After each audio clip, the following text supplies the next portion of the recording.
विफल से बिनु कृपा न दुर्जना,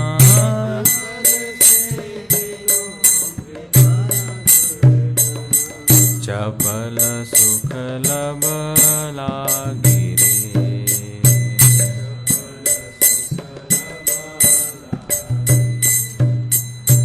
ए धन यौवन पुत्र परिजन, इथे किया छे परतीत रे। धन यौवन पुत्र परिजन, इथे किया छे परतीत। कमल दल जल जीवन टलमला,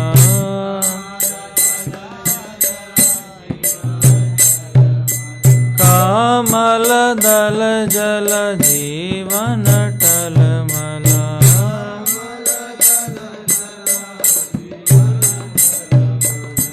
भजहु हरि पद नीति रे।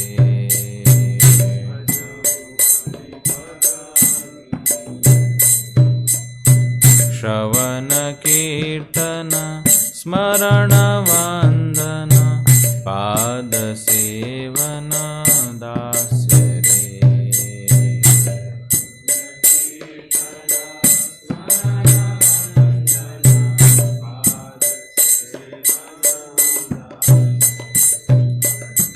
पूजन सखी जन आत्मनिवेदना,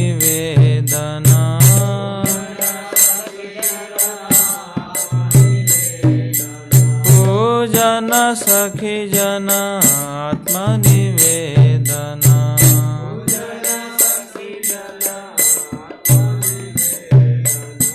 गोविंद दास अभिलाष रे।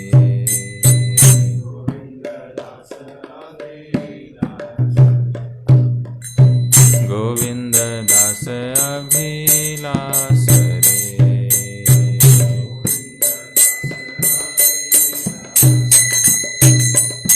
भजहु रे मन श्री नंद नंदन, अभय चरण रविंद रे। भजहु रे मन श्री नंद नंदन, अभय चरण रविंद। दुर्लभ मानव जन्म सत्संगे,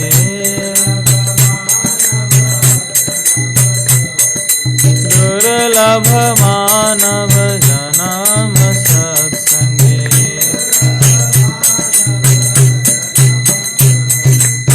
तरह रे भव सिंधु।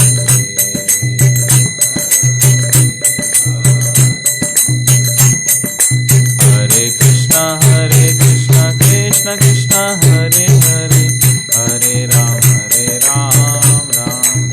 हरे हरे। हरे कृष्णा कृष्ण कृष्ण हरे हरे, हरे राम राम राम हरे हरे।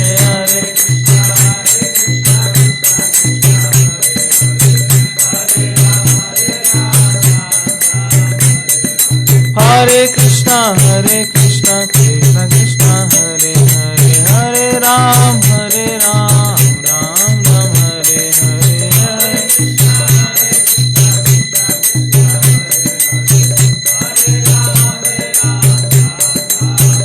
जय राधा माधव राधा माधव राधे।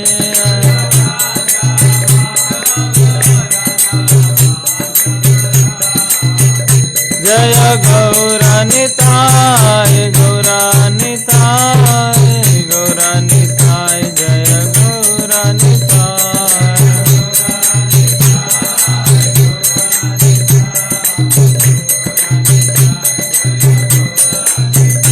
जय जय प्रभुपाद प्रभुपाद प्रभुपाद, जय प्रभुपाद।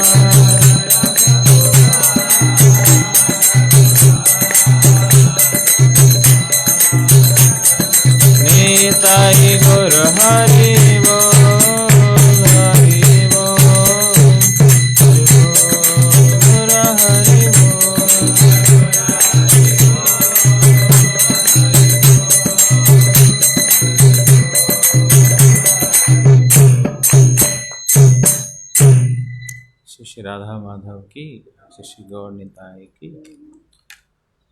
ओम नमो भगवते वासुदेवाय।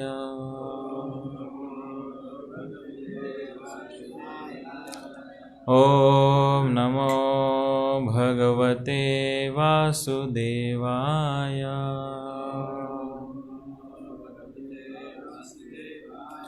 ओम नमो भगवते वासुदेवाय।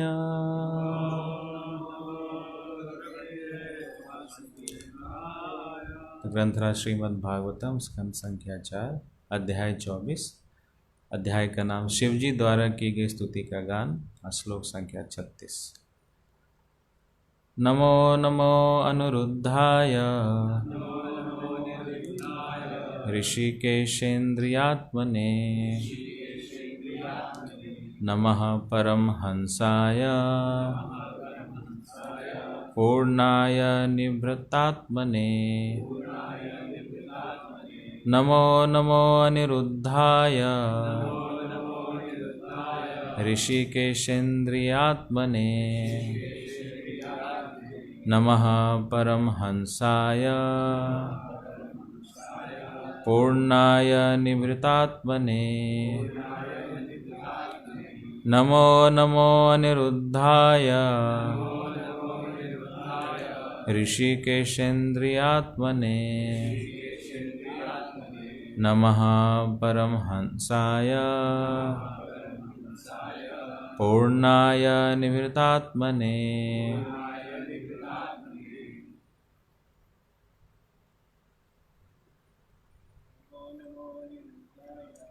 नमो नमो अनिरुद्धाय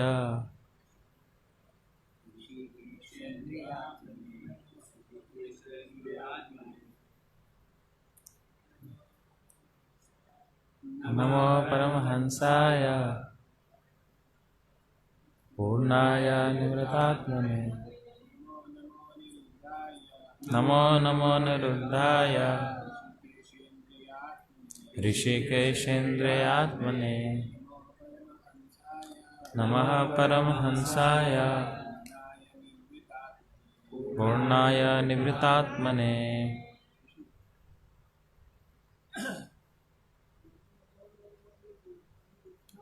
नमो नमो अनिरुद्धाय ऋषिकेशेन्द्रियात्मने नमः परमहंसाय पूर्णाय निवृत्तात्मने।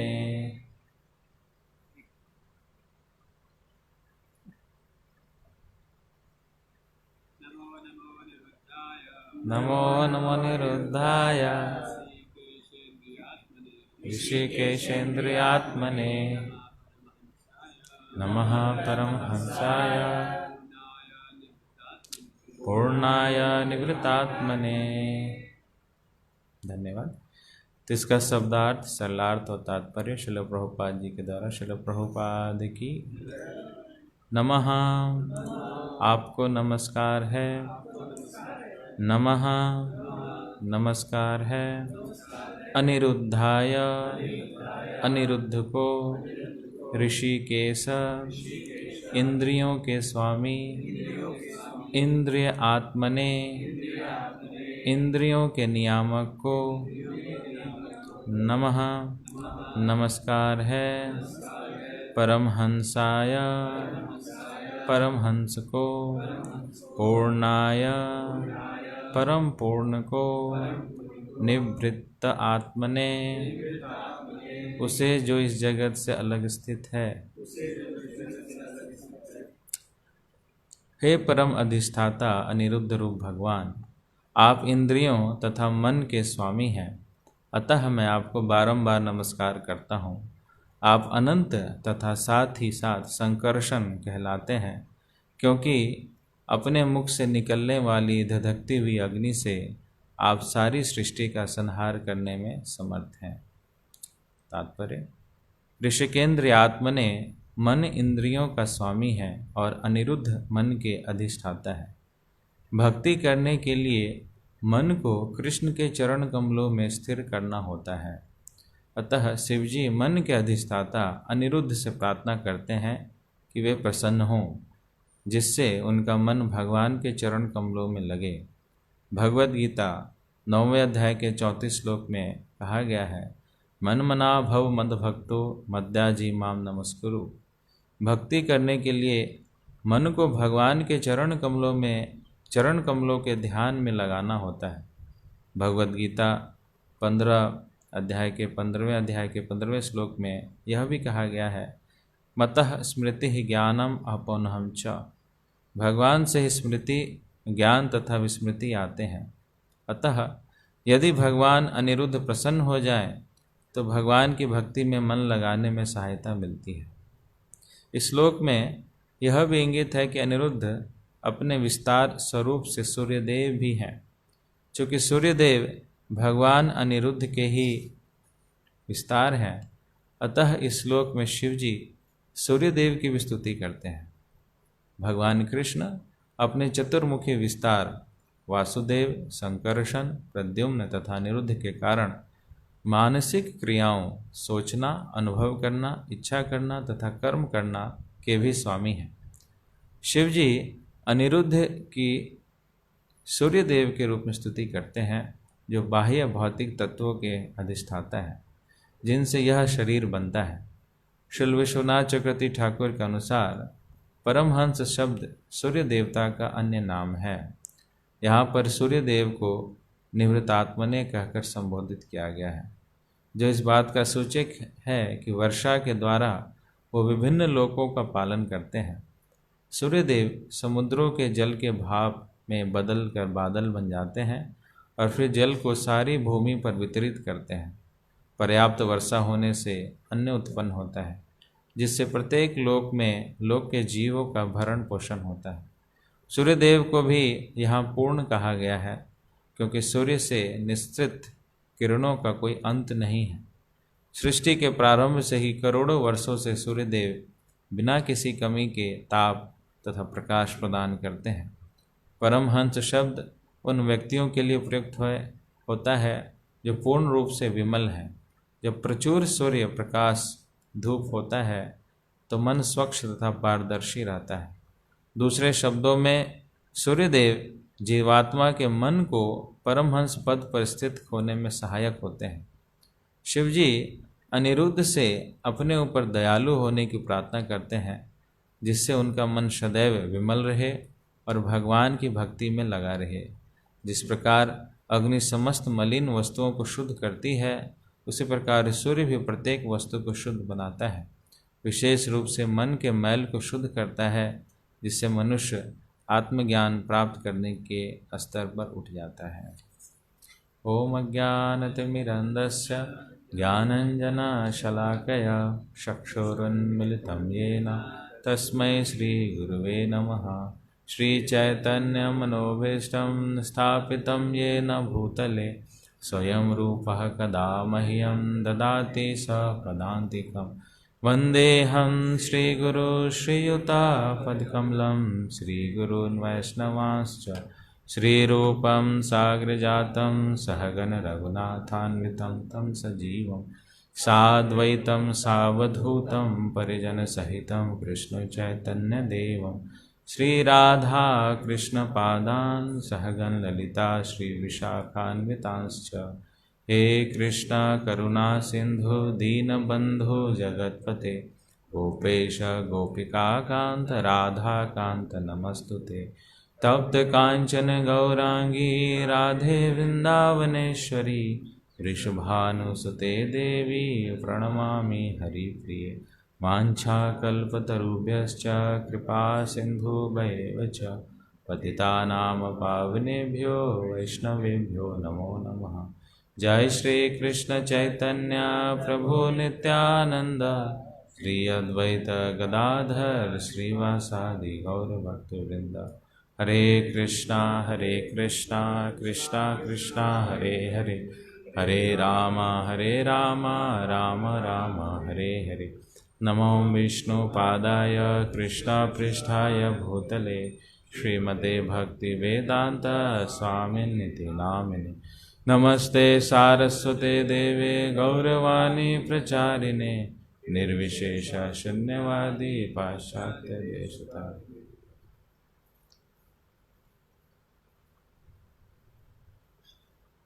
हरे कृष्णा। तो यहाँ पर शिव जी की स्तुति चल रही है और आज इसके श्लोक में अनिरुद्ध जी का गुणगान किया जा रहा है। इससे पहले प्रद्युम्न, उससे पहले वासुदेव, संकर्षण। तो चतुर्व्यूह जो क्वाड्रपल एक्सपेंशन होते हैं भगवान के, तो उनके ग्लोरिफिकेशन कर रहे हैं शिव जी। तो आज के लिए अनिरुद्ध का उन्होंने ग्लोरिफिकेशन किया है कि हे परम अधिष्ठाता अनिरुद्ध रूप भगवान, आप इंद्रियों तथा मन के स्वामी हैं, अतः मैं आपको बारंबार नमस्कार करता हूँ। इसमें नमः शब्द आप देखेंगे कितनी बार आया है, नमः नमः 3 बार नमः है। नमो नमो अनिरुद्धाय, नमः परमहंसाय।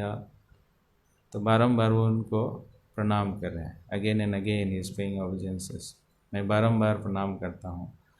आप अनंत तथा साथ ही साथ संकर्षण कहलाते हैं, क्योंकि अपने मुख से निकलने वाली धधकती हुई अग्नि से आप सारी सृष्टि का संहार करते हैं। तो प्रभुपाद जी ने बड़ा अच्छा परपट दिया है कि भक्ति के लिए सबसे इम्पोर्टेंट एस्पेक्ट क्या है? मन। अगर मन सही है, मन लगा है भक्ति में तो फिर भक्ति चलती रहेगी। लेकिन बोलते हैं मन लग रहा है कि नहीं, ये बहुत इंपॉर्टेंट फैक्टर है कि भक्ति में मन लग रहा है कि मन नहीं लग रहा। तो मन को लगाने के लिए जो मन के स्वामी हैं अनिरुद्ध जी, उनसे प्रार्थना करनी पड़ेगी। तो यहाँ पर प्रचेतागण आए हुए हैं, 10 भाई भक्ति करने के लिए आए हैं, तो उनका मन लगा रहे भक्ति में, इसके लिए उन्होंने विशेषकर अनिरुद्ध जी से प्रार्थना करने के लिए कहा है ना। तो मन का बहुत आवश्यक है भक्ति में लगना। तो मन जो है सारी इंद्रियों का स्वामी है। अगर मन ठीक है, मन खुश है, तो इंद्रियां भी खुश हैं। अगर मन परेशान है तो सब परेशान है। आपने सुना होगा मन एवं मनुष्यानाम कारणम मोक्ष बंधनम, कि मन से ही हम मुक्ति के पद को भी प्राप्त कर सकते हैं और मन से ही हम बंधन को ही प्राप्त कर सकते हैं। तो दोनों चीज़ें मन के ऊपर है, डिपेंडेंट है सारी की सारी चीज़ें। तो मन को प्रॉपर तरीके से इंगेज करना, उसको प्यूरिफाइड रखना, ये बहुत आवश्यक है। तो मन जो है वो बेचैन कब होता है? मन में बेचैनी कब होती है? या किसी का मन बेचैन कब होता है?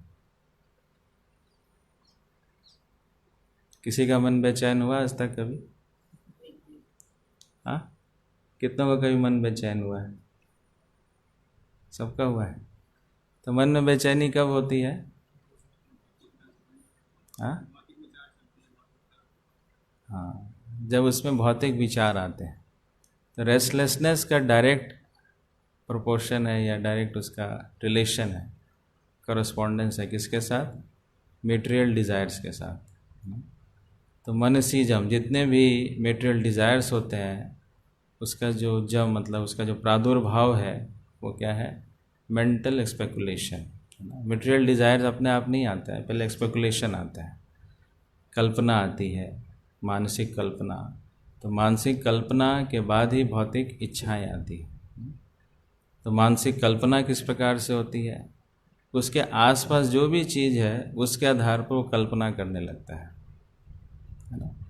जैसे आप यहाँ पर बैठे हो और आँख भी आपका बंद कर दे सब कुछ, लेकिन मन एक्टिव है। लेकिन जैसा एटमॉस्फेयर है, एटमॉस्फेयर के हिसाब से माइंड क्या करेगा? इमेजिनेशन करेगा, है ना। जैसे आप आंखें बंद कीजिए अभी थोड़ी देर, सोना नहीं है अब किस प्रकार के थॉट्स आ रहे हैं?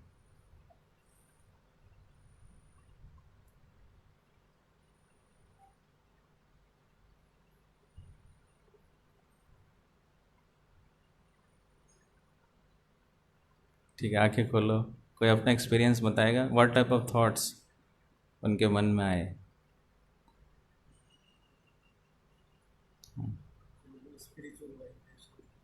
स्पिरिचुअल वाइब्रेशंस, मंदिर में बैठे हैं, राधा माधव के साथ हैं, डिवोटीज के साथ हैं, और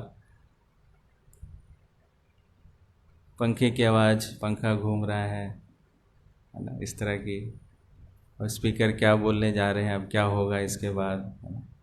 तो जैसा माहौल होता है उस माहौल के आधार पर माइंड क्या करता है, एक्सपेकुलेशन करता है, और जिस प्रकार से वो एक्सपेकुलेशन करता है उसी आधार पर उसके डिज़ायर्स बनते हैं, और जिस प्रकार से उसके डिज़ायर्स बनते हैं उसके आधार पर वो एक्टिवेट करता है अपने सेंसेस को, है ना, इज़न्ट इट। तो किस पे ये सारा खेल डिपेंड करता है कि किस माहौल में हम रखते हैं और किस प्रकार के थॉट्स अपने मन के अंदर रखते हैं। तो जिस प्रकार के विचार होंगे उसी प्रकार के फीलिंग्स होंगी, जिस प्रकार की फीलिंग्स होंगी उसी प्रकार की इच्छाएं होंगी, और जिस प्रकार की इच्छाएं होंगी उसी प्रकार की हमारी गतिविधियां होंगी। तो अगर गंदे विचार हैं, गंदा माहौल है, गंदे थॉट्स हैं, फिर क्या होगा, फीलिंग्स उसी प्रकार के होगा, एक्टिविटीज़ उसी प्रकार का होगा। तो एक अच्छा से अच्छा इंसान भी बुरा कब बन जाता है, जब उसको हम बुरे थॉट्स देते हैं और बुरा एटमॉस्फेयर देते हैं। और बुरा से बुरा इंसान भी अच्छा कब बन जाता है, जब उसके अच्छे थॉट्स देते हैं और अच्छे एटमॉस्फेयर देते हैं। तो माइंड को चेंज करने का या माइंड को प्यूरिफाई करने का ये सबसे आसान तरीका है ना, to give a good atmosphere, to give a good culture and to give a good thought, है ना। अच्छे विचार दीजिए और उसका अच्छा माहौल दीजिए, परिवेश दीजिए, कल्चर दीजिए, जिसके संसर्ग में आकर के उसके विचार अच्छे हों, उसके फीलिंग्स अच्छे हों और उसके फिर एक्टिविटीज़ अच्छे हों। इसीलिए क्लिनसिंग, माइंड का जो क्लिनसिंग है वो बहुत आवश्यक है। तो माइंड के जो इम्प्योरिटीज़ के कारण माइंड रेस्टलेस होता है और प्योरिटी के कारण माइंड शुद्ध होता है। तो प्योरिटी क्या है, सबसे शुद्ध चीज़ क्या है, भगवान के चरण कमल। इसलिए बारंबार कहा जाता है कि अपने मन को किस में लगाओ, भगवान के चरण कमलों में लगाओ। अम्बरीश महाराज के विषय में यही कहा जाता है। सर्वप्रथम उन्होंने क्या किया, सेंसेस को उन्होंने बाद में लगाए, लेकिन पहली चीज़ उन्होंने क्या किया कि कृष्ण पदार बिंदेयो, है ना, भगवान के चरण कमलों में है, उन्होंने क्या किया, अपने मन को लगाया।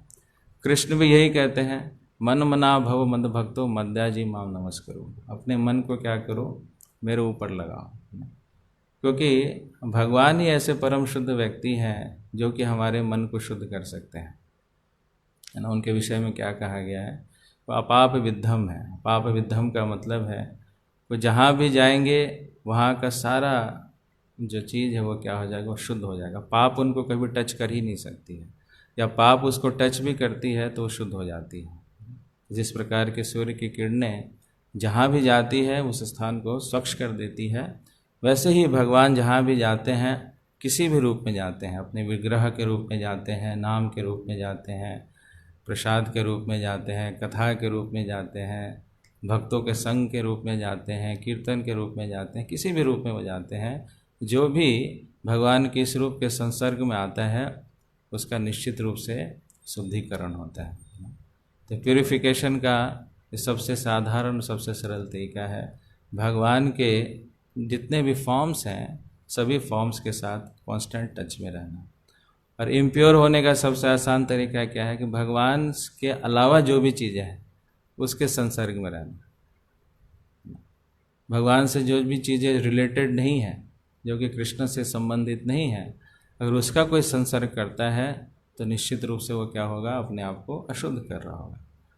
तो मन कितना बेचैन है और मन कितना असंतुष्ट है, ये किस पर डिपेंड करता है कि मन में किस प्रकार के थॉट्स हैं और मन को किस प्रकार का एटमॉस्फेयर हमने दिया। अगर भौतिक दिया है तो निश्चित रूप से वो बेचैनी का कारण, असंतुष्टि का कारण बनेगा ही बनेगा, है ना। तो अगर कोई व्यक्ति बेचैन है, असंतुष्ट है, एंग्जाइटी में है, टेंशन में है, तो सबसे पहला प्रश्न उसे क्या पूछना चाहिए,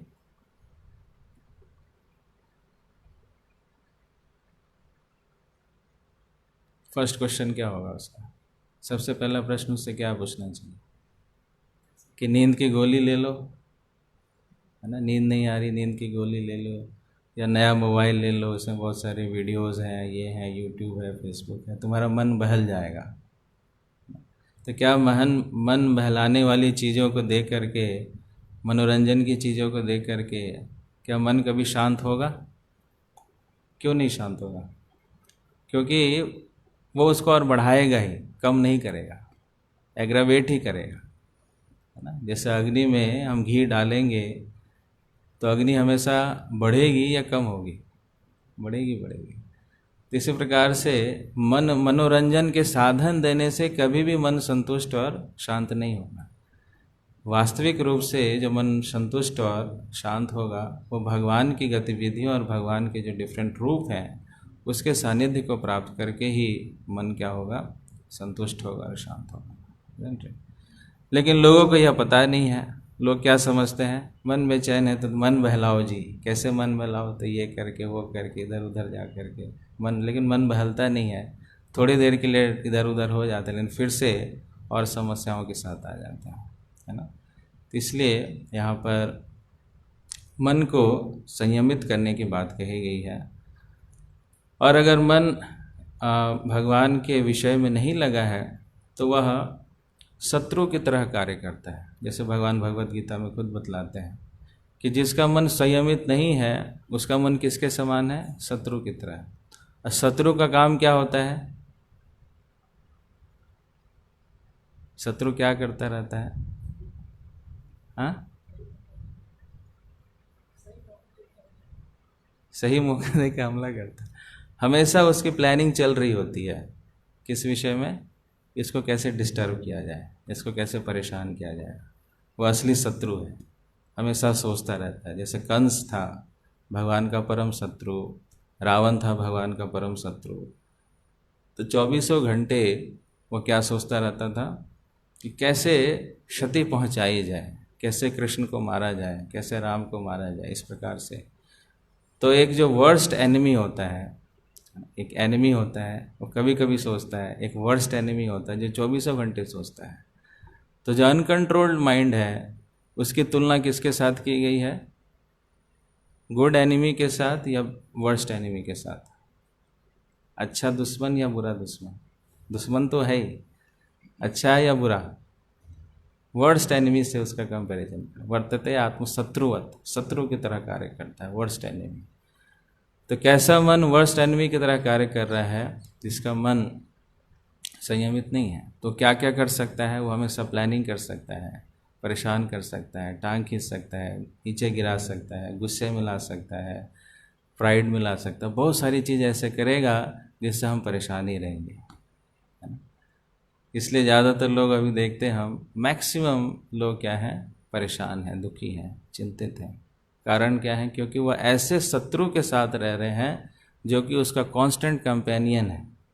बाकी शत्रु तो दूर दूर रहते हैं, है ना, लेकिन ये एक ऐसा शत्रु है जो हमेशा हमारे साथ ही रहता है और वो हमेशा बुरा ही सोचता है, अच्छा कभी नहीं सोचता है हमारे लिए। तो इसलिए इस शत्रु को पहचानने के लिए भगवान भी कहते हैं भगवद गीता में 6वें अध्याय में। और फिर यह शत्रु एक अच्छा मित्र भी बन सकता है। ऐसा नहीं है कि यह शत्रु हमेशा शत्रु ही बना रहेगा, इसको मित्र भी बनाया जा सकता है ना।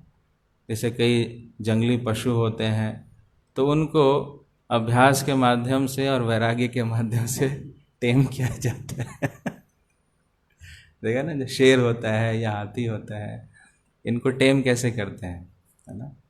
इनको अभ्यास कराया जाता है, इनको वैराग्य दिलाया जाता है।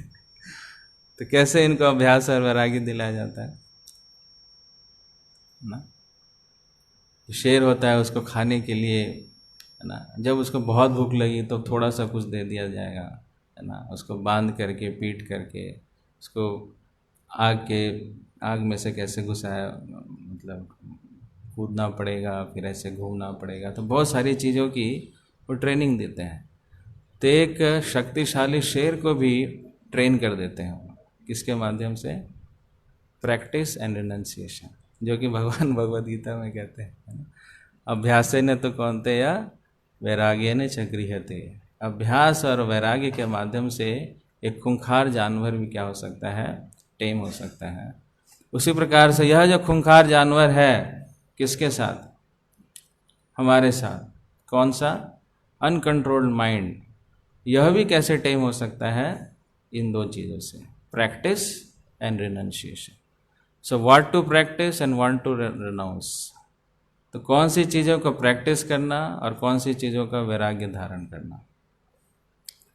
तो वह सारी चीज़ें जिसके माध्यम से मन भगवान की तरफ जाता हो, तो इसके लिए क्या करना होता है, प्रैक्टिस, अभ्यास। और वह सारी चीज़ें जो हमें भगवान से दूर लेके जा रही होती हैं, तो उससे क्या करना है, वैराग्य, है ना। तो ये दोनों आवश्यक हैं कि नहीं प्रभु जी हमसे प्रैक्टिस कर रहे हैं, वैराग्य नहीं कर रहे हैं, है ना। दोनों चीज़ों को प्रैक्टिस कर रहे हैं कई बार ऐसा भी होता है, ये भी कर रहे हैं ये भी कर रहे हैं, देखते हैं कौन जीतता है ना। तो उस रेस में कौन जीतता है, मान लो रेस लगा दिया हमने, जो चीज़ें भगवान की तरफ लेके जा रही हैं और जो चीज़ें भगवान से दूर लेके जा रही हैं, है ना। दोनों को हम दोनों के प्रति निष्पक्ष हैं, दोनों को हम क्या देंगे इक्वल अपॉर्चुनिटी देंगे, देखते हैं कौन जीतता है तो जीत किसकी होगी, किसका होता है जनरली जीत, हाँ, जो दूर लेके जाते। क्यों उसकी जीत होती है हमेशा, हमेशा आप देखेंगे उसी की जीत होती है। ये बेचारा पीछे हो जाता है, धीरे धीरे धीरे धीरे नहीं होगा अब ऐसा हो जाता है, लेकिन जीत उसकी हो जाती है। कारण क्या है कि उसका बैकअप है ना, झक लगा हुआ, जैक लगा हुआ जिसको कहते हैं। उसी तरह उसके बैकअप्स हैं, बहुत सारे बैकअप्स हैं उसके, बहुत सारे सोर्सेज हैं, जिसके कारण क्या होता है, वो शक्तिशाली होता जाता है। हम खुराक नहीं देंगे तो कहीं और से खुराक आ जाएगी, इधर से खुराक आ जाएगा, कहीं से खुराक आ जाएगा, उसको पोषित करता रहता है। तो इस जगत में, यह जगत बनाया ही इस प्रकार से है कि उसका पोषण होता रहे, है ना। उसको हम अलग से पोषण करने की आवश्यकता नहीं है, उसका पोषण अपने आप होता है कि नहीं। ऐसा माहौल है, ऐसा एटमॉस्फेयर है, ऐसे लोग हैं जिनके बीच में हम रहते हैं, ऐसा संघ है जिस जगत में रहते हैं, तो उसको अलग से नरिश करने की आवश्यकता नहीं, उसको नरिशमेंट ऑलरेडी मिल रही है। और ऊपर से हम भी नरिश करने लगे तो कितना मजबूत हो जाएगा, है ना। ऑलरेडी वो मजबूत है, ऊपर से हम भी उसको अपनी शक्ति दे रहे हैं।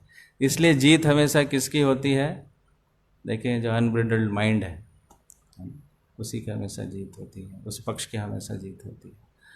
इसलिए एटलीस्ट अपने स्तर पर, बाकियों का तो हम कुछ नहीं कर सकते, है ना। पूरी दुनिया को हम नहीं सुधार सकते, भैया पहले तू ठीक हो जा फिर मैं ठीक होगा, पहले तू ठीक हो जा मैं ठीक, ऐसा कभी नहीं होगा। इसलिए अपने स्तर पर जिस हिसाब से व्यक्ति कर सकता है, तो इसलिए कृष्ण कहते हैं क्या, अभ्यासने तो कौन्तेय या वैराग्यं च गृह्यते। अभ्यास, उन चीज़ों का अभ्यास, कांस्टेंट एफर्ट, वो निरंतर, निरवधि शब्द का इस्तेमाल करते हैं, विथआउट इंटरवल प्रैक्टिस चाहिए, है ना। एक व्रत चाहिए, किस चीज़ का व्रत चाहिए, यतन्तश्च दृढ़वता, एक दृढ़ता का व्रत चाहिए, यत्न करने की दृढ़ता का व्रत चाहिए, है ना। वो कांस्टेंट अफेयर, तभी जा कर के वह पक्ष जो है वो टेम होगा, जो मन है जो असंतुलित है वो संतुलित होगा, तभी वो सही मार्ग में लगेगा। तो इसलिए शिव जी भी इस प्रकार की प्रार्थना कर रहे हैं कि उनका मन पूर्ण रूप से भगवान की सेवा में लगे। तो नाना प्रकार से जैसे भगवान भगवद गीता में और भी चीज़ें कहते हैं, जो मन को और कैसे हम संयमित कर सकते हैं, जो हायर इंटेलिजेंस है उसके माध्यम से, क्योंकि मन से ऊपर क्या है, बुद्धि, और बुद्धि के माध्यम से ही मन को संयमित किया जा सकता है। और बुद्धि जो है वो अलग अलग चीज़ों से प्रभावित होती है ना। तो इंटेलिजेंस भी गाइडेड इंटेलिजेंस, और वो गाइडेंस भी किसके अनुसार, गुरु, साधु और शास्त्र, GSS प्रिंसिपल जिसको कहते हैं। गुरु के मार्गदर्शन में, डिवोटीज़ के मार्गदर्शन में और शास्त्र के मार्गदर्शन में जब वो इंटेलिजेंस गाइडेड होगा, तभी जाकर के मन उससे संयमित होगा। और इससे भी ऊपर परसस्तुसह, जो आत्मा है ना, आत्मा और परमात्मा का इंटरेक्शन, ये भी बहुत आवश्यक है। अगर सिर्फ इंटेलिजेंस के लेवल तक ही सीमित है कि ठीक है ऐसा करना ऐसा करना ऐसा करना, ये करना ये करना ये करना, आगे चलना पीछे चलना, है ना, बट आत्मा का अगर परमात्मा के साथ रेसिप्रोकेशन नहीं है तो इंटेलिजेंस भी ज़्यादा दिन तक काम नहीं करता है ना। इसलिए हम देखते हैं कई बार बड़े बड़े योगी इस प्रकार से हैं, अपने बुद्धि के स्तर पर तो आ जाते हैं, है ना, कि ठीक है अपने बुद्धि के स्तर से उन्होंने अपने मन को संयमित तो कर लिया है, लेकिन कई बार वो बुद्धि भी भ्रमित हो जाती है, क्योंकि बुद्धि से ऊपर का जो एक्सचेंज है वो नहीं हो पाता। तो बुद्धि का ऊपर का एक्सचेंज क्या है? इंटरेक्शन बिटवीन आत्मा एंड परमात्मा। वो जो लविंग एक्सचेंजेस हैं वो भी आवश्यक है। इसलिए कई बार हम देखते हैं कई अच्छे साधक हैं लेकिन इस चीज़ को मिस कर जाते हैं। किस चीज़ को? लविंग एक्सचेंजेस वाले पार्ट को मिस कर जाते हैं। तो उसके कारण क्या होता है कि उनको फिर से नीचे आना पड़ जाता है ना, भौतिक जगत के एक्सचेंजेस में उनको आना पड़ता है। इसलिए सिर्फ इंटेलिजेंस के लेवल पर रह करके हम पूर्ण रूप से मन को संयमित नहीं कर सकते हैं। जो उसके ऊपर का जो स्तर है, जो आत्मा और परमात्मा का जो एक्सचेंजेस है, जिसमें रेसिप्रोकेशन है। किस प्रकार का रेसिप्रोकेशन है? प्रेम to love and to serve, प्रेम करना और सेवा करना, और भगवान और भगवान के भक्तों के साथ, दोनों के साथ लविंग एंड सर्विंग प्रोपेंसिटी, जो हमारी इननेट प्रोपेंसिटी है, उसको भी करना आवश्यक है। क्योंकि वह एस्पेक्ट जब तक नहीं आएगा तब तक व्यक्ति सेटिस्फाइड नहीं होगा।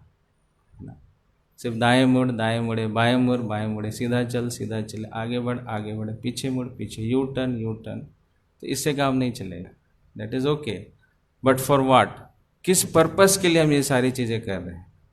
इतने सारे रूल्स रेगुलेशन, सुबह 4 बजे उठना है, नहाना है, मंगला आरती में आना है ना, फिर जपा करना है, अब काढ़ा का टाइम हो गया है ना, उसके बाद जो है प्रसाद का टाइम हो गया है। अब प्रसाद के बाद क्या करना है? जो जो सेवा मिली वो सेवा करना है ना? फिर उसके बाद फिर इतने बजे ये, इतने बजे ये, इतने बजे ये, इतने बजे ये, और रात को 9 बजे जाके सो जाना। तो इंटेलिजेंस का स्तर पर तो ठीक है, लेकिन इन बिटवीन अगर वो 6 लविंग एक्सचेंजेस नहीं होते हैं फिर क्या होगा कि धीरे धीरे व्यक्ति नीरस हो जाएगा, निरसता को प्राप्त कर लेगा। और जब वो निरसता को प्राप्त करेगा तो भौतिक चीज़ों में रस का आस्वादन के लिए वो बाध्य हो जाएगा, क्योंकि उसका ये स्वभाव है, ये उसका नेचर है, उसको चाहिए। अगर सही तरीके से नहीं देंगे तो गलत तरीके से वो लेगा, है ना। अगर पानी को सही स्रोत से हम नहीं पिएंगे तो गलत स्रोत से वो पानी पिएगा, क्योंकि उसको प्यास है, वो थर्स्टी है। किस चीज़ का थर्स्टी है? पानी चाहिए उसको। सही से दो तो ले लेगा, नहीं दो तो इल्लीगल तरीके से लेगा। और इल्लीगल तरीके से लेने का मतलब है भौतिक चीज़ों में वो इस प्रकार के एक्सचेंजेस ढूंढेगा, है ना। इसलिए हम देखते हैं आजकल के समाज में जो फैमिली रिलेशंस हैं और इस प्रकार की चीज़ें हैं वो टूटती जा रही हैं, ब्रेकडाउन हो चुका है ना। अब कोई जॉइंट फैमिली है नहीं, न्यूक्लियर फैमिली है, सब अलग अलग रहते हैं, बड़ा घर है, लोग है नहीं, तो परेशान हो रहे हैं, है ना। इसका एग्जाम्पल हम देख सकते हैं जब क्वारंटाइन होता है ना, तो जो व्यक्ति क्वारंटाइन होता है उससे जाके पूछो उसकी क्या हाल है। जाने लगता है अरे अच्छा है, क्वारंटाइन में है, अपना मस्ती में खा पी रहा होगा, सो रहा होगा, तो छुट्टी मिल गई इसको, है ना, ऑफिस की तरफ से छुट्टी, सरकार की तरफ से छुट्टी, पैसे ही मिल रहे हैं, सब कुछ मिल रहा है, लेकिन एक चीज़ उसको नहीं मिल रहा है। क्या नहीं मिल रहा? एक्सचेंज करने का मौका नहीं मिल रहा। तो एक्सचेंज ढूंढने के लिए वो किस पर आश्रित हो जाता है फिर? है ना, अपने मोबाइल फ़ोन्स पे, है ना। फेसबुक पे हज़ारों फ्रेंड ढूंढ लेगा, ये फ्रेंड वो फ्रेंड, है ना। वो नेचर तो है, उसको चाहिए वो रिलेशनशिप, उसको वो चाहिए एक्सचेंजेस। तो नॉर्मल तरीके से नहीं प्राप्त होगा तो क्या करेगा? एबनॉर्मल तरीके से प्राप्त करेगा, गलत तरीके से प्राप्त करेगा। इसलिए अभी समाज में आप देखेंगे बहुत सारे, है ना, डिसजॉइंटेड फैमिली, अलग अलग रिलेशनशिप ब्रेकअप्स हैं, लेकिन वो सारे के सारे फिर एक जगह इकट्ठा हो रहे हैं। वो कहाँ पर? सोशल मीडिया पे। तो सही तरीका से नहीं करेंगे, लेकिन गलत तरीके से करेंगे और सिंफुल एक्टिविटीज में इन्वॉल्व हो जाएंगे। मतलब इस चीज़ को हम इग्नोर नहीं कर सकते, समझ पा रहे हैं? We can't ignore this to love and to serve. अगर इसको इग्नोर करें, अगर पॉजिटिव तरीके से ना करें तो नेगेटिव तरीके से हमें करना ही पड़ेगा, क्योंकि ये स्वभाव है ना। जैसे अग्नि का स्वभाव है, क्या स्वभाव है अग्नि का? Light and heat. पानी का क्या है? गीला करना। तो हर एक चीज़ का स्वभाव है। उसी प्रकार से ये जीवात्मा का स्वभाव है, उसको चाहिए, ना दोगे तो गलत तरीके से वो करेगा, उसको तो चाहिए, है ना। इसलिए कई बार इस प्रकार की जो चीज़ें होती हैं या साधक के जीवन में आता है, कभी कैसा क्यों हो रहा है मेरे साथ, मैं तो सब कुछ टक टक टक टक टिक टिक टिक टिक टिक टिक टिक सब ठीक कर रहा हूँ, फिर प्रॉब्लम क्या है? अननेसेसरी इन्वॉल्वमेंट क्यों हो रही है? क्योंकि उसकी वो नीड है। तो इसलिए भगवान और भगवान के भक्तों के साथ ये जो रेसिप्रोकेशन का जो 6 लविंग एक्सचेंजेस हैं, ददाति प्रतिगृह्णाति गुह्यम आख्यति प्रेक्षति भुंजते भोजयते च व षड्विध प्रीति लक्षणम, this is the most important aspect of devotional life. इसको करना बहुत आवश्यक है, तभी जाकर के मन संतुष्ट, खुश और संतुष्ट होकर के आनंद में रह करके वो भक्ति में लगा रहेगा। लेकिन अगर यह ना एस्पेक्ट ना करने के कारण व्यक्ति फिर पुनः भौतिक जगत में आप्लिप्त हो जाता है, लग जाता है। उसके साथ साथ प्रभुपाद जी ने यहाँ पर परमहंस शब्द का भी उल्लेख किया है। क्या परमहंस शब्द विश्वनाथ चक्रवर्ती ठाकुर जी कहते हैं कि सूर्य देवता का अन्य नाम है। यहाँ पर सूर्य देव को निभृतात्मने कहकर संबोधित किया गया है, जो इस बात का सूचक है कि वर्षा के द्वारा वह विभिन्न लोगों का पालन करते हैं। सूर्यदेव समुद्र के जल को भाप में बदलकर बादल बनाते हैं, फिर जल को सारी भूमि पर वितरित करते हैं। पर्याप्त वर्षा होने से अन्न उत्पन्न होता है, जिससे प्रत्येक लोक में जीवों के भरण पोषण होता है। सूर्यदेव को भी यहाँ पूर्ण कहा गया, क्योंकि सूर्य से निश्चित किरणों का कोई अंत नहीं है। सृष्टि के प्रारंभ से ही करोड़ों वर्षों से सूर्यदेव बिना किसी तापमान तथा प्रकाश प्रदान करते हैं। परमहंस शब्द उन व्यक्तियों के लिए प्रयुक्त हैं जो पूर्ण रूप से विमल हैं। एक होता है हंस, दूसरा होता है परमहंस। तो हंस की जो क्वालिटी क्या होती है कि दूध और पानी को वो अगर मिक्स करके हम दे देते हैं तो हंस क्या करता है, दूध को अलग कर लेता है, पानी को अलग कर लेता है। उसी प्रकार से जो परमहंस होते हैं उनको मिक्स करके दे दें, भौतिक चीज़ें स्पिरिचुअल चीज़ें, वो क्या करेंगे, भौतिक चीज़ों को आसानी से निकाल देंगे, स्पिरिचुअल एस्पेक्ट को ले आएंगे। प्रभुपाद जी गए विदेशों में, हिपीज़ को प्रचार किया, भौतिकता उनके अंदर कूट कूट के भरा था, उन सबको रिजेक्ट कर दिया, लेकिन एक आध्यात्मिक गुण को उन्होंने चूज़ कर लिया। क्या चूज़ किया कि दे आर मेटेरियली एग्जॉस्टेड, वो पूर्ण रूप से भौतिक चीज़ों से वो परेशान हो चुके हैं, दुखी हो चुके हैं। तो इस पर्टिकुलर गुण को लगाया जा सकता है किस चीज़ में, भगवान की सेवा में। तो हर एक जगह वो इसी चीज़ का प्रतिपादन करते हैं। जहाँ भी जाते हैं मिक्सचर है, निकाल लेते हैं किसको, जो आध्यात्मिक चीज़ है ना। जैसे चाणक्य पंडित कहते हैं, अगर मल के अंदर सोना भी हो तो क्या करना चाहिए, ऐसा बोले ये मल है, अच्छी नहीं। चाणक्य पंडित नहीं, मल को उठाओ, पानी से लगाओ, धो दो और क्या लो, सोना निकाल लो, उसको भगवान की सेवा में लगा दो, है कि। तो इसी प्रकार से प्रभुपाद जी ऐसे जो परमहंस भक्त होते हैं, वो भक्तों के गुण और अवगुण दोनों होते हैं, लेकिन गुणों को छांट लेते हैं, है ना, उसका एक्सट्रैक्ट कर लेते हैं और फिर उसको भगवान की सेवा में लगाते हैं। कोई भी चीज़ है उसमें वो अच्छी बात जो कि भगवान की सेवा में लगाई जा सकती है उसको लगाते हैं। ये परमहंस का लक्षण होता है। इसके साथ साथ सूर्य का भी गुण बतलाया गया है। जब प्रचुर सूर्य प्रकाश धूप होता है तो मन स्वच्छ तथा पारदर्शी रहता है।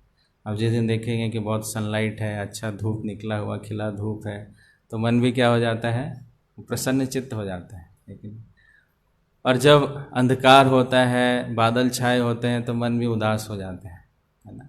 तो धूप के ऊपर हमारे इमोशंस काफ़ी डिपेंडेंट हैं, हमारे मन का जो है वो धूप के ऊपर काफ़ी हुआ है। तो इसलिए जिस क्षेत्र में ज़्यादा धूप होता है ना, उस क्षेत्र के लोग भी स्वस्थ होते हैं, है ना। दीर्घायु होते हैं, लंबा जीते हैं, बीमारियां कम होती हैं। लेकिन जहाँ पर धूप कम होता है वहाँ पर प्रभुपाद जी कहते हैं ये किसके समान है? नर्क के समान है। लंदन में गए, उनसे पूछा किसी ने, रिपोर्टर्स ने, कि नर्क कैसा होता है, what is hello? Prabhupada ji ने बोला लंदन इज़ हेल। तो जिस क्षेत्र में आपका धूप नहीं है वो क्षेत्र क्या है? वो हेल के समान है। तो नीचे के जो पृथ्वी से जो ऊपर के लोग हैं वहाँ उसमें प्रकाश, उसमें तेज ज़्यादा है। पृथ्वी के जो नीचे के लोग हैं उसमें तेज क्या है? वो कम होता चला जाता है, अंधकार ज़्यादा हो जाता है उसमें। इसलिए अंधकार के समय में है ना, लोगों की जो पापमय प्रवृत्तियाँ होती हैं वो ज़्यादा बढ़ जाती हैं, है ना। तो इसलिए आप देखेंगे अंधकार के समय में कौन कौन से जीव बहुत एक्टिव हो जाते हैं? चूहे एक्टिव हो जाते हैं, सांप एक्टिव हो जाता है, और उल्लू है वो एक्टिव हो जाता है, चमगादड़ है वो एक्टिव हो जाता है। इस प्रकार के जो तामसी जीव हैं वो एक्टिव हो जाते हैं। उसी प्रकार से अगर कोई जीव तमस का ज़्यादा पालन करने लगता है तो वो भी उल्लू की तरह, चमगादड़ की तरह और चूहों की तरह, है ना, वो वाले गुण, सांप की तरह ईर्ष्यालु हो जाता है, चूहों की तरह रैट रेस में भागने लगता है, उल्लू की तरह मूर्ख रहता है ना, है कि नहीं? तो ये सारे गुण जो है उसके अंदर आने लगते हैं ना। तो इसलिए धूप में, है ना, धूप को भी अपने शरीर में लेना चाहिए। कई ऐसे शहर हैं जिसमें धूप आती नहीं है, तो इसलिए शहर के लोगों में ये वाले गुण आप ज़्यादा देखेंगे, उल्लू वाले गुण, सांप वाले गुण, इतने ज़्यादा ईर्ष्यालु होते हैं। कोई किसी की खुशी नहीं देख सकता है। जिस शहर में ज़्यादा कम धूप होगा, बड़ी बड़ी इमारतें होंगी, उसमें ईर्ष्यालु लोगों की संख्या भी बहुत ज़्यादा होती है। लोभी व्यक्ति की, ईर्ष्यालु व्यक्ति की, कामुक, इतने ज़्यादा lust, so much lust, full of lust. तो यह सब जो है तमस का प्रभाव है।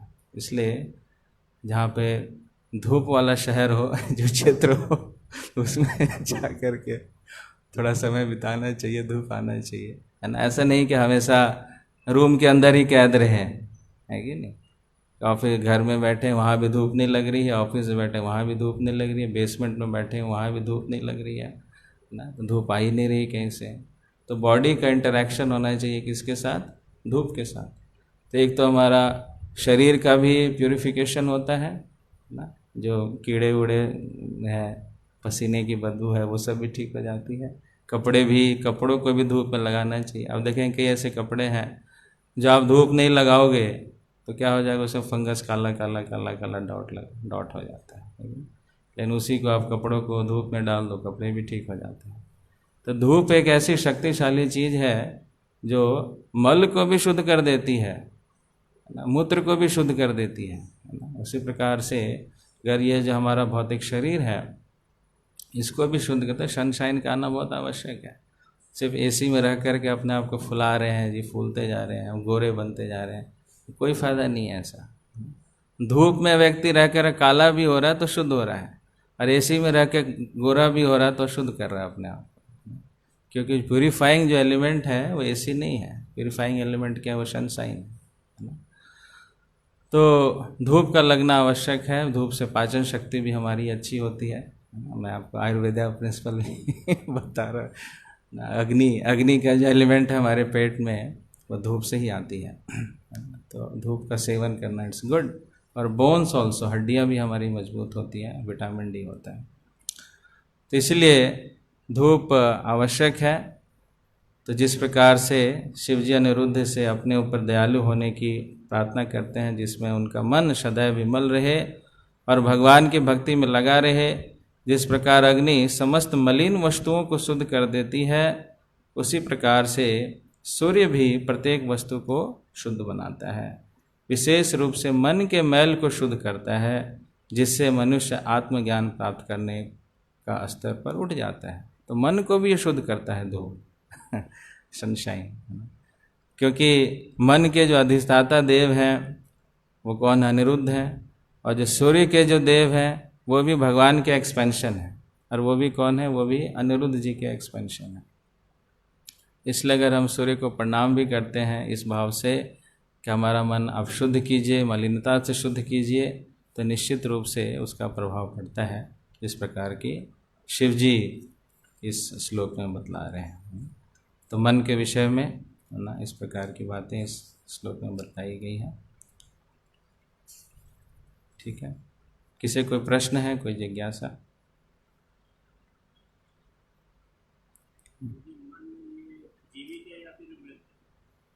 मन भौतिक है, भौतिक चीज़ें मृत ही होती है।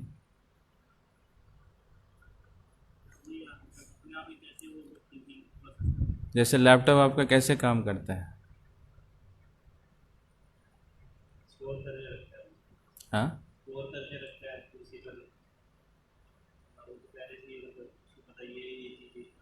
करता है ना, सॉफ्टवेयर या कैसे एक्ट करता है।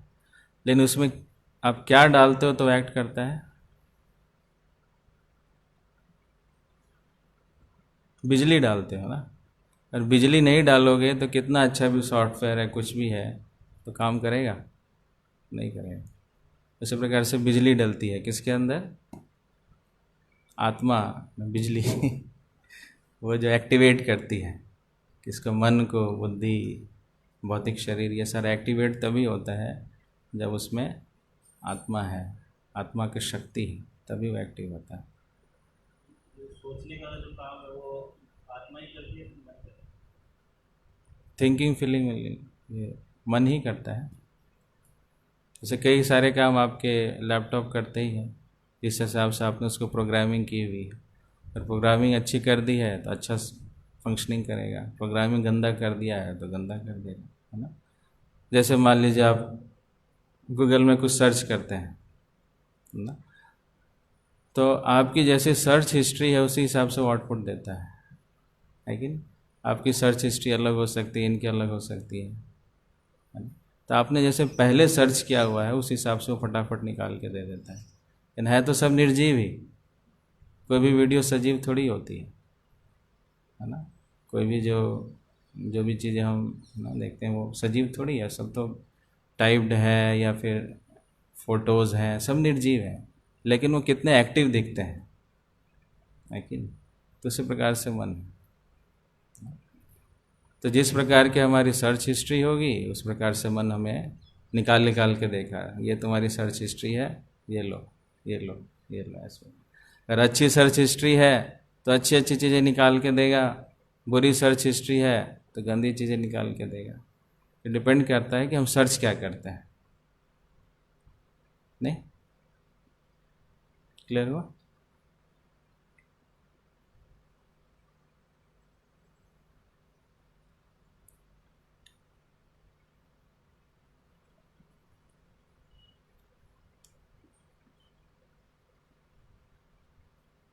ओके, ठीक है। ग्रंथराज श्रीमद्भागवतम की, जगत गुरु शिल प्रभुपाद की, अनंत कोटि वैष्णव वृंद की, निताय गौर प्रेमानंदे।